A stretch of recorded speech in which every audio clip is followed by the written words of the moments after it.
kam dy pyetje. Po së pari do doja të bëja një pyetje që nuk ka shumë lidhje qoftë me aktualitetin politik, po edhe me atë që u deklaruat, por merr shkas nga një intervistë e mbrëmjes së djeshme publikuar në mediat shqiptare e ish presidentit të Kosovës, zoti Hashim Thaçi, nga Haga ku ai qëndron prej gati 5 vitesh tashmë.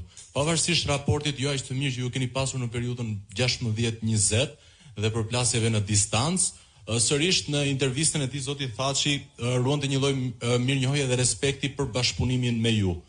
Pyetja që un kam për ju zoti Berisha është, gjatë kësaj periudhe që zoti Thaçi ka qenë në burg, ju keni pasur mundësi të kontaktoni me ato qoftë edhe telefonikisht, dhe nëse nga Partia Demokratike ka pasur ndonjë përpjekje për mbështetje apo lobim për të gjithë komandantët e UÇK-s që ndodhen në Hag në paraburgim?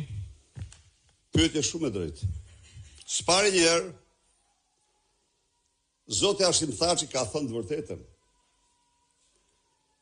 Unë nuk kam bërë zë bëj kur dallim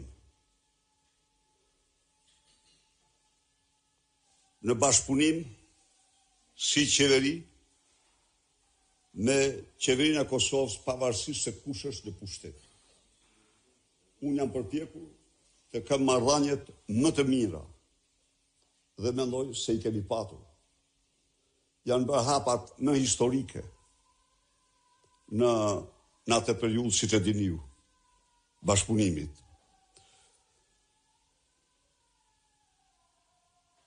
Natyrisht, ndarja jonë ka ardhur për çështje thelbësore, dhe këto janë të gjora, s'po hy të bëj këtu, por unë e kam thënë dhe e them. Kam ndjekur me shumë interes procesin gjyqësor. Në mënyrë absolute, nuk kam konstatuar qoftë dhe një provë të vetme të krimeve për cilat ata burra janë akuzuar. Jo.